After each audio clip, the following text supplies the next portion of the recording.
बात करते हैं महागठबंधन की, क्योंकि महागठबंधन की बात भी जरूरी है। यहां तो खींचतान खत्म ही नहीं हो रही है, लेकिन पहले चरण के नामांकन का समय आज जरूर खत्म हो रहा है। अब दावा था कि महागठबंधन के दलों के बीच सीटों का बंटवारा उससे पहले हो जाएगा, लेकिन अब तक वो तस्वीर साफ नहीं हुई और पहले चरण का नामांकन शाम को खत्म हो रहा है। अब तक सिर्फ एनडीए ने ही सभी 243 सीटों पर सीट बंटवारे का सभी उम्मीदवारों का ऐलान कर दिया।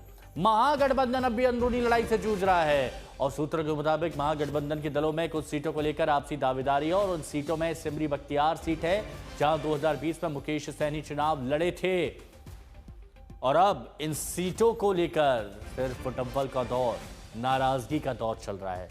तो यहां आपको समझना होगा, तो यहां हम आपको बताते हैं कि आखिर किस तरह के हालात चल रहे हैं। इन सीटों पर महागठबंधन में पेच फंसा हुआ है। वीआईपी आरजेडी में मतभेद। कौन सी? सिमरी बख्तियारपुर सीट, वो सीट जहां पर सहनी पिछली बार चुनाव लड़े थे। कांग्रेस आरजेडी में टेंशन है, वीआईपी आरजेडी में मतभेद सिमरी बख्तियारपुर सीट को लेकर। और दूसरी बात, कांग्रेस आरजेडी में टेंशन जाले, वैशाली, लालगंज, वारसिलगंज और नरकटियागंज, ये वो सीटें हैं जिनको लेकर कांग्रेस आरजेडी में टेंशन है। आरजेडी सीपीआई में तकरार किस बात को लेकर है? बहादुरपुर सीट को लेकर है। अब कांग्रेस सीपीआई में तकरार किस सीट को लेकर है? बछवाड़ा सीट पर, क्योंकि दावे कर रहे हैं कि हम लड़ेंगे, वो कह रहे हैं हम लड़ेंगे, तो ऐसा लग रहा है कि फ्रेंडली फाइट भी हो जाएगी कुछ सीटों पर। राजगीर सीट को लेकर कांग्रेस और सीपीआई एमएल माले में भी ये चला आ रहा है। वीआईपी और आरजेडी में मतभेद, ये तो हमने आपको बताया। तो आप देखिए कि बहुत सारी सीटें हैं, कहीं पर कांग्रेस आरजेडी में, कहीं सीपीआई वीआईपी में, कहीं पर कांग्रेस और सीपीआई एमएल में है, कहीं पर आरजेडी सीपीआई एमएल में है और 2 सीटों पर फ्रेंडली फाइट की तैयारी हो रही है। फ्रेंडली फाइट की मतलब आप भी उतार लीजिए, हम भी उतार लेते हैं और देखते हैं फिर क्या होता है। मुकेश सहनी ने राहुल गांधी को चिट्ठी तक लिख दी है, जो सूत्रों से खबर आ रही है, और सीपीआई एमएल के दीपांकर भट्टाचार्य से दखल की अपील भी की गई है, यह भी बात सामने आई है। और इसके अलावा सहनी के कहने पर भट्टाचार्य ने राहुल से बात की है कि भाई मान जाइए, देखिए ये सीट छोड़ दीजिए, लेकिन राहुल गांधी ने सहनी से फोन पर बात की और सीटें हर कोई चाहता है। राहुल चाहते हैं कि कांग्रेस के खाते में वो सीट जाए।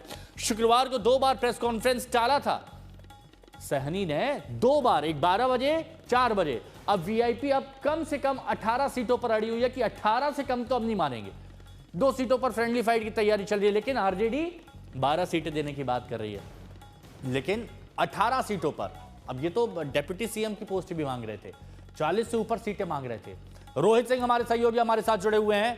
रोहित, ये जो फ्रेंडली फाइट की बात सामने आ रही है, अभी तक समीकरण सुलझ नहीं पाए हैं। आज पहले फेज के नामांकन की आखिरी तारीख है, लेकिन पता ही नहीं कौन कहां से चुनाव लड़ रहा है।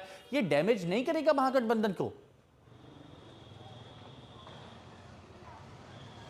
बिल्कुल, देखिए अगर आप कहिए तो 3 घंटे का सिर्फ वक्त बचा हुआ है। नॉमिनेशन की प्रक्रिया जो है पहले चरण के चुनाव के लिए वो समाप्त हो जाएगी।